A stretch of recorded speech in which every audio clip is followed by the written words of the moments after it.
Yang terjadi di Jawa Barat hari ini adalah merubah paradigma anggaran provinsi dari anggaran orkestrasi menjadi anggaran teknokrasi. Anggaran orkestrasi bagaimana? Dulu kebiasaan provinsi hanya monitoring dan evaluasi terhadap kabupaten kota dan itu pakai duit dan gede. Hari ini nggak bisa. Kita pelaksana teknis yang harus secara bersama-sama. Maka nomenklatur anggaran dulu yang digital. IT 700 miliar, IT ini 1,2 triliun, saya hapus semuanya. Kenapa? Ini tidak berpihak pada rakyat. Anggaran-anggaran yang mahal triliunan itu, yang aplikasi-aplikasi itu anggaran yang hanya dinikmati oleh beberapa orang atas nama intelektual. Dia menghegemoni keuangan negara, dia menjual produknya 1 triliun 500 miliar, itu hanya dibagi oleh 5 orang saja dengan atas nama intelektual. Seorang intelektual tidak boleh menyengsarakan komunal karena akan menjadi konflik sosial. Maka saya rubah anggarannya. Dirubah bagaimana? Dirubah menjadi pola pembangunan partisipasi. Apa yang paling utama adalah infrastruktur. Anda mau ngomong kemajuan apapun tidak bisa. Yang diharapkan oleh masyarakat hari ini di mana-mana teriak di media sosial cuma 2. Pak Dede jalana goreng, Pak Dede. Yang kedua lagi, Pak Dede imahna butut, Pak Dede bocor, Pak Dede. Itu. Nah, kalau seperti itu maka anggaran dirombak. Nah, apa sih yang terjadi di provinsi kalau tadi melahirkan pertumbuhan, kemudian lapangan kerja terbuka, merubah Pak, misalnya begini. Dulu di Dinas Pendidikan Jawa Barat tidak 1 unit bangunan pun teranggarkan. 0. Saya rubah hari ini mendekati 1 triliun. Dulu anggaran infrastruktur jalan seprovinsi Jawa Barat ini hanya 400 miliar. Hari ini 3 triliun. Dulu anggaran untuk penerangan jalan PJU itu hanya sekitar 20 miliar. Hari ini mendekati 1 triliun. Dulu pasang listrik untuk warga miskin itu hanya 20 miliar. Hari ini 450 miliar. Jadi lonjakan anggaran infrastrukturnya mengalami kenaikan yang sangat tajam. Ditambah di tengah-tengah anggaran kita ini nurun Pak. Dari 37 yang dulu anggaran provinsi hari ini menjadi 31. Saya nggak tahu juga dengan dana transfer daerah yang hanya 600 sekian miliar. Ini nanti kita berapa? Karena penurunannya 24%. Nah, apa kemudian yang berikutnya? Instruksi apa lagi yang saya lakukan? Instruksi saya adalah setiap jalan harus ada drainase. Dan drainasenya harus manual. Kenapa saya milih drainase manual dibanding pabrikan? Tujuan saya adalah agar ada kuli bangunan. Tetapi masih ada kelemahan, pemborongnya masih akal-akalan. Akal-akalan di mana? Kuli bangunan punya akses terhadap asuransi, harus mendapat hak, tidak diberikan.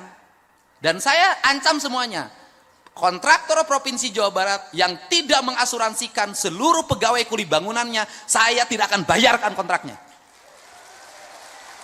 Atau saya akan potong itu asuransinya, saya bagikan ke kuli bangunannya. Ini kan yang terjadi seperti itu. Nah, kemudian setelah itu saya katakan lagi, apa yang terjadi lagi? Saya ngomong tentang ketidakadilan. Ini kan kurangnya gubernur dan bupati mengorkestrasi perumahan. Kan yang selalu menjadi tuduhan adalah termasuk saya yang dituduh gitu kan. Saya ketemu Pak Ara saja, acara baru sekarang. Itu pun saya mau datang tujuannya memberikan bantuan rumah rakyat miskin untuk warga. Yang dipelopori oleh Yayasan Buddha Suci. Tapi postingannya kan saya mendapat aliran dana gratifikasi. Yang punya rumah bagus Pak Ara yang dituduh saya. Lah, tapi kalau saya langsung jeblaknya saya jawab, justru saya ini adalah kalau saya bertemu dengan para konglomerat membangun perumahan di Jawa Barat, ingat dalam setiap perumahan yang dibangun ada kekayaan yang diambil, ada peningkatan pendapatan para konglomerat yang diambil, justru saya mau balik. Harus membangun 1 atau 2 kampung yang rumahnya tertata, yang itu diperuntukkan untuk orang miskin. Ini kesalahan dulu apa sih? Kesalahan dulu para pejabatnya sibuk terima duit. Dari pembebasan, udahlah dari izin segala macam. Nggak mikirin, ini orang digusur mau dikemanain. Saya mikirnya bukan itu hari ini. Saya berikan contoh. Di daerah Bekasi, di daerah Karawang, pertumbuhan rumah elitnya tinggi banget, luar biasa. Tapi di depan rumahnya, rumah kumuh, warung-warung kumuh berjejer. Dan itu dibiarkan, sampah bertumpuk. Saya tadi pagi ketemu Bupati Karawang, saya turunin alat berat, saya bersihkan seluruh bangunan itu. Kemudian setelah itu apa yang kita lakukan? Bupati Karawang sepakat, siapkan dana 40 juta per rumah, kita bangun rumah-rumah mereka, nggak boleh lagi di sini.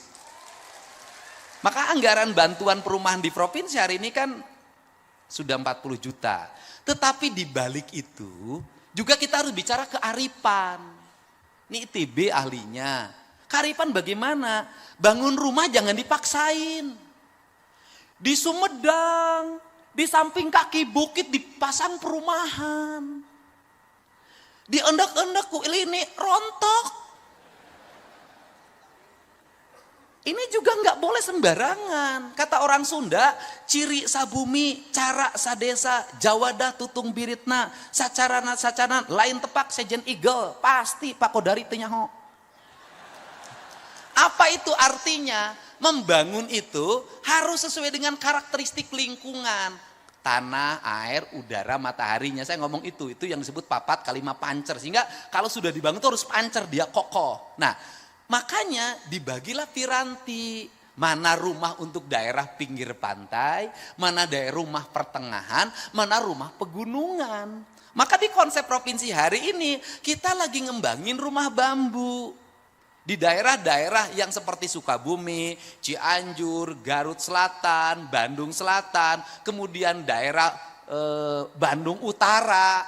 Itu nggak bisa lagi semua dipaksain tembok, semua harus disesuaikan dengan kontur lingkungannya. Untuk apa? Apalagi dengan ancaman Tras Lembang. Kan harus kita pikirkan bencana yang akan ditimbulkan dengan itu. Setelah itu maka yang paling berikutnya harus dirumuskan oleh kita adalah membangun brand tentang rumah. Bagaimana brand? Kita ini rumah itu tidak dibangun berdasarkan culture-nya. Bangunan-bangunan, ini sini, ini beda, ini beda, ini beda, ini beda. Makanya kenapa, apa sih yang unggul dari sebuah komplek developer perumahan itu? Yang unggulnya adalah bangunannya sama, jalannya aksesnya ada, fasilitas umumnya ada. Yang paling berat hari ini adalah di perumahan biasa. Kenapa? Lomba-lomba, tetapi di situ harus ada pembatasan, Pak. Pembatasannya bagaimana? Mereka yang mendapat akses terhadap kredit perumahan tipe 36 itu tidak boleh besok tiba-tiba dirubah perumahannya menjadi tipenya tipe mewah. Kenapa? Ketika dia ngambil perumahan subsidi di situ 36, besoknya dia bangun 3 lantai di situ, maka dia sudah mengambil hak orang lain.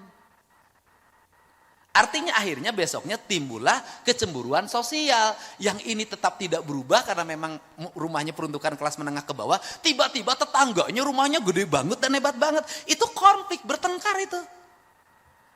Karena tidak ada satu perasaan dan satu tujuan. Nah, ini yang harus dibangun. Sehingga pada hari ini saya berharap nanti setelah sistem pengelolaan kur perumahan di Jawa Barat ini bisa menyerap 30% dari total KRUL perumahan nasional, maka implikasinya adalah akan lahir multi-player efek ekonomi.